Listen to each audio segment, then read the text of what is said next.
그 장단기 금리 쳐가지고 미래 경제를 예상하거든요. 미국에서도 지금 10년, 2년 국채 수익률이 역전됐다. 그게 과거 보면 역전되고 나서 반드시 경제 침체가 없지 않습니까?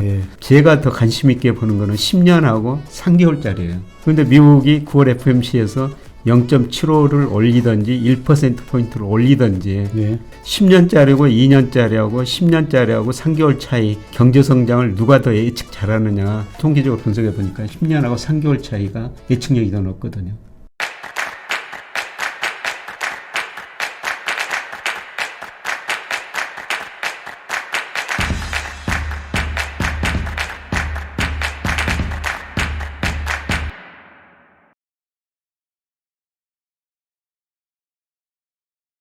최근에 또 추석 지나고 나서 태풍 오고 나서 농수산물 가격이 좀 많이 오르고 있던데 농수산물 가격은 어떻게 보십니까? 농수산물 가격은 상당히 높은 수준 유지할 것 같습니다. 그래요? 사실 저도 뭐 농사 짓기라기보다는 너무 그런데 주말마다 강화도에 가서 농사 일을 오래 많이 해봤거든요. 근데 올해 그 두 가지 문제가 있었는데요. 뭐 5월까지는 가뭄이 많이 들었어요. 그렇죠.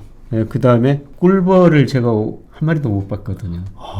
그래 뭐 꿀벌이 뭐 어떻게 뭐 다 죽었다는 얘기가 많더라고요. 예, 꿀벌이 없으니까 이게 꿀벌이 돌아다니면서 수분을 해줘야 되는데 그걸 안 하니까 당장 저희 집에 있는 뭐 사과나무, 배나무, 뭐 여러 가지 가실나무가 있는데요. 작년보다 훨씬 덜 열어요. 신기하네. 예, 그리고 또 7, 8월에는 장마가 들어버렸지 않습니까? 그래서 올해 그 기상여건 보면은 저는 그런 걸 보면서 야, 농산물 가격은 올해 많이 오를 수밖에 없구나. 예, 그리고 저는 뭐 장기적으로 보면은 이런 거 기후 변화 때문에 인구는 늘어나는데 농산물 생산량은 그렇게 많이 늘어나지 않을 거기 때문에 장기적으로 농산물 가격은 오를 수밖에 없구나. 이게 물가 상승에 상당히 영향을 줄 겁니다. 뭐 이런 의미에서 저는 뭐 농산물 3대 곡물 ETF라고 있는데요. 뭐 이거 사가지고 그냥 장기적으로 지금 보유하고 있는데 수익률이 지금 꽤 높습니다. 농산물. 예. 그 생각을 못했네. 이거는 우리뿐만 아니라 이 기후 변화는 세계적인 문제니까요. 그렇죠. 예. 농산물 주식을 좀 사는 것 같아요. 농산물 관련 주식. 주식 사시면 되죠. 그렇겠죠. 관련 기업이나 저는 뭐 관련 기업은 잘 모르니까 3대 곡물 ETF라고 밀, 옥수수, 대두 이거로 구성된 ETF가 있거든요. 이걸 뭐 한 2년 전에 사가지고 너무 많이 올라서 비중을 좀 줄여놓긴 했습니다만은 이거 꾸준히 장기적으로 오르더라고요. 이런 것도 한번 투자수단 한번 생각할 필요가 있는 것 같습니다. 그러네요. 또 뭐 전쟁이나 뭐 기후에 뭐 이런 거에 따라서 또 상당히 급변할 수 있겠네요. 예, 그렇습니다. 러시아 우크라이나 침공하고 나서 밀 가격이 거의 2배 가까이 올라버렸죠. 지금 다시 떨어졌는데요. 러시아 우크라이나가 세계 밀 수출의 두 나라가 30%를 차지하더라고요. 다른 곡물 가격도 올랐지만 그 때문에 밀 가격이 급등했다가 지금은 이제 브라질, 미국에서 생산량이 좀 파종이 늘어났대요. 그래서 그것 때문에 좀 떨어졌는데, 근데 이런 것들과 장기적으로 보면 이 기후 변화 관련해 가지고 이 농산물은 심각한 문제였구나. 그렇죠. 그래서 우리가 그 장기 투자를 한번 생각해 볼 때 이런 거 농산물에 투자는 저는 한번. 그러네요. 농산물.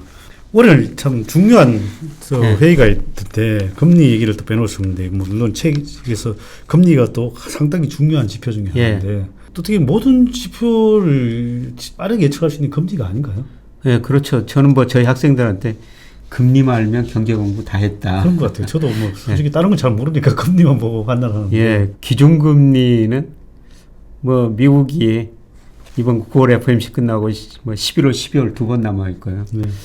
저는 올 12월까지 금리 인상이 좀 마무리될 것이 아닌가. 12월까지 얼마 정도 예측하십니까? 그러면 이번 FOMC 제가 얼마나 올지 모르지만 0.75 저는 오르더라고요. 최소 0.75. 0.1은 아닙니까? 0.1% 정도. 그 정도는 1%. 좀 아니라고 보고 있고요. 아니라고 보고 있어요. 네, 그러면 3.25가 되죠.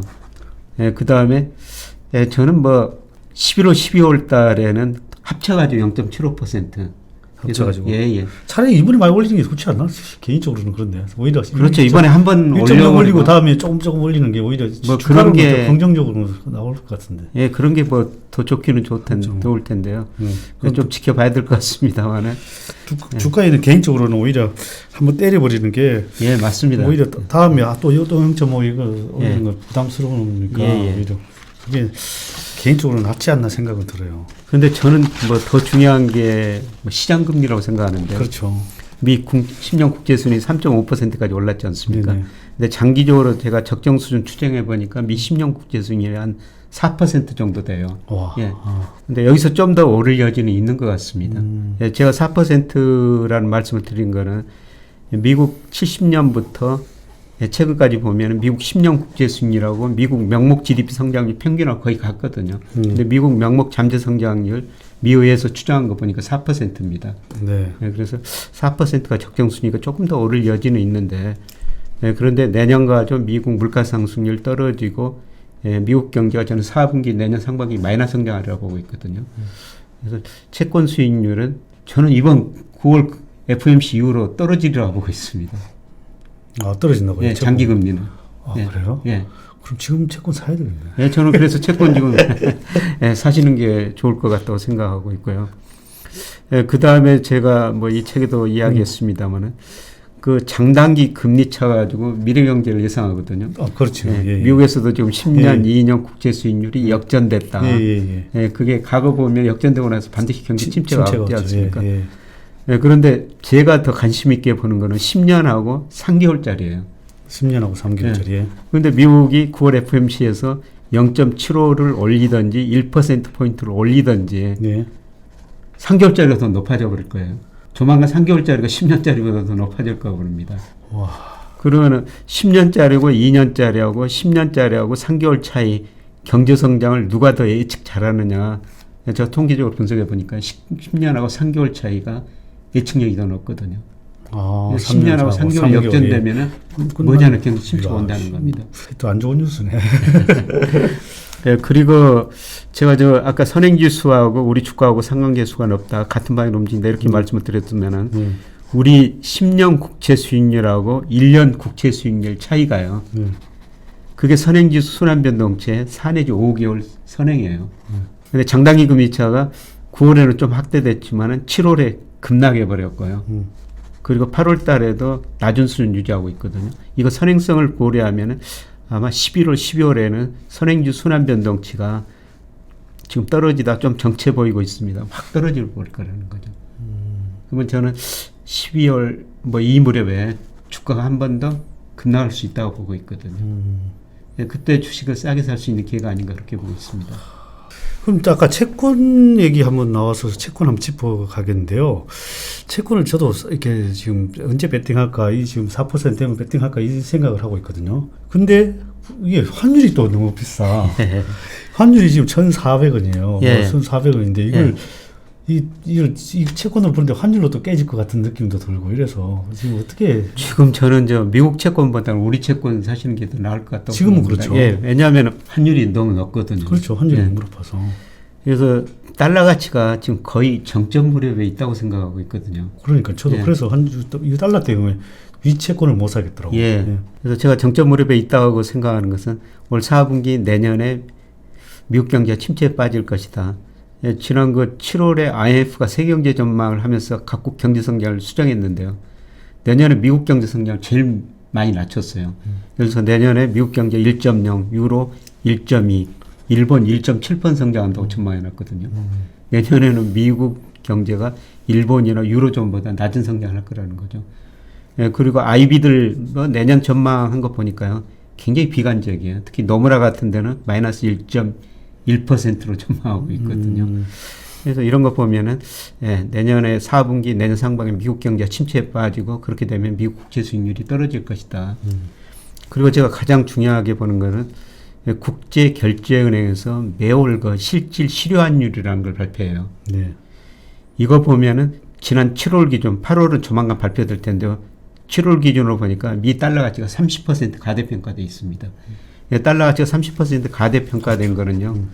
2000년 IT 거품 붕괴 직전에 그때 미국이 생산성이 증가했다, 고성장 저물가를 동시에 달성했다, 신경제다, 골디락스 이코노미다. 모든 경제학자들이 미국 경제를 극찬하던 때였거든요. 그리고 미국 나스닥 시장에서 엄청난 거품이 발생했다가 붕괴되면서요. 그 이후로 미국 경제가 어려지면서 미국 GDP가 세계에서 차지하는 비중이 31%, 23%까지 떨어져요. 달러 가치가 그때 40%나 떨어졌거든요. 그런데 지금 달러 가치가 그 정도 가대평가돼 있다는 그렇죠. 거죠. 너무 예. 과대평가. 그래서 저는 조만간 달러 가치가 제자리를 찾아가는 과정이라고 보기 때문에 국채를 사시려면은 차라리 미국보다는 우리 거 사시는 게 더 좋을 것 같다. 진짜 공감이 가네요. 나는 한국 국채를 생각 못했는데 한국 국채를 사는 게 훨씬 낫겠네요. 예. 만약에 환율이 좀 떨어진 상태에서 국채가 4%다 이러면 또 미국 국채도 해볼 만하네요. 예, 그렇죠. 예, 환율이 뭐 떨어지고 난 다음에요.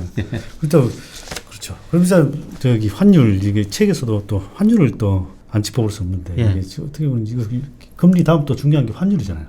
그렇죠. 사실 금리보다 환율 예측이 훨씬 더 어렵죠. 예측이 어려운 것 같아요. 이거는. 뭐 금리라는 거는 뭐 국내 상황판이 아니고 주로 국내 상황을 더 많이 봐거든요.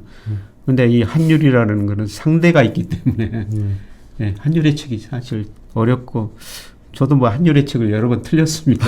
그래요, 진짜.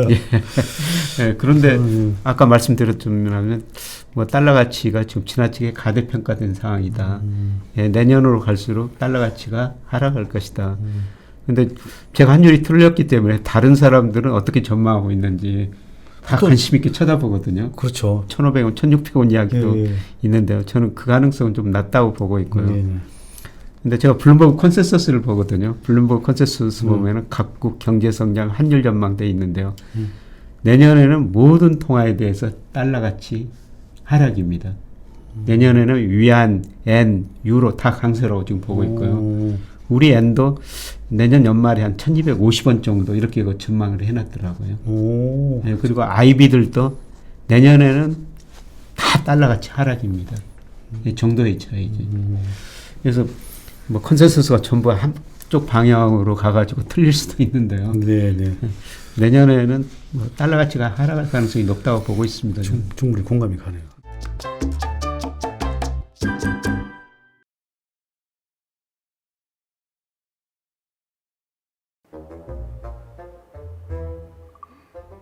또 물렸어? 난 전생에 불나방이었나봐. 빨간 물만 쫓다가 또 물렸어. 야, 너 개미면 개미답게 노력을 해야지. 그렇게 운만발해가지고 슈퍼개미 될 수 있겠어? 야, 걔 말이 쉽지. 막상 종목 공부하고 분석하다 보면 아니 이거는 개미 오브 개미인 나도 아는 정보들인데 남들이야 모를까 싶단 말이야. 슈퍼개미 배진아님이 그러셨는데 주린이는 공부만이 살 길이다. 슈퍼개미? 누구? 성공 투자 원하니? 너희도 해봐. 볼릿. 왜 반말? 아무나 못하는 기업 분석 정보를 누구나 누릴 수 있도록 스스로 하는 성공 투자를 위한 투자 정보 플랫폼 블릿. 너희들도 될 수 있어. 슈퍼개미. 누구랑 얘기하시는 거예요? 어? 근데 아저씨 진짜 슈퍼개미예요? 나 누군지 몰라?